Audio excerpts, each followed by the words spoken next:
Actually দেখেছি যে বিয়েতে কিন্তু লাল বেনারসি পরে, সেক্ষেত্রে তোমাকে পিঙ্ক কালার একদম অন্যরকম লাগছে। হ্যাঁ, এটা ঠিকই বলেছো শান্ত।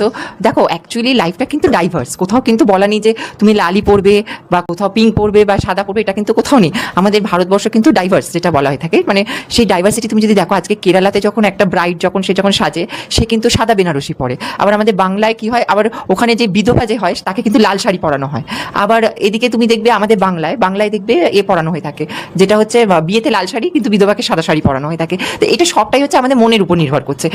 কোথাও কিন্তু বিধিনিষেধ নেই। একই ওইদিকেও কিন্তু যে বৈদিক মন্ত্রে বিবাহ অনুষ্ঠিত হয়, এখানেও কিন্তু সেই একই বৈদিক মন্ত্রে অনুষ্ঠিত হচ্ছে, কিন্তু কালার কিন্তু চেঞ্জ হয়ে যাচ্ছে। এখানে একজন যখন বিয়ে হচ্ছে সে লাল শাড়ি পরছে, কিন্তু বিধবা সাদা শাড়ি পরছে। কিন্তু ওখানে কেরালাতে যে যার বিয়ে হচ্ছে নববধূ, সে সাদা শাড়ি পরছে, আবার সে কিন্তু ওইদিকে বিধবাকে লাল শাড়ি পরানো হচ্ছে। তো সেইটা কিন্তু কোথাও এই রেস্ট্রিকশনটা কোথাও নেই। তাই এটা, হ্যাঁ, এটা বলতে পারো এটা একটা অন্যরকম লুক, এটা একটা বিভিন্ন রকম সবসময় এই যে স্টিরিওটাইপ প্রসেসটাকে আমরা একটু ভাঙার চেষ্টা করছি।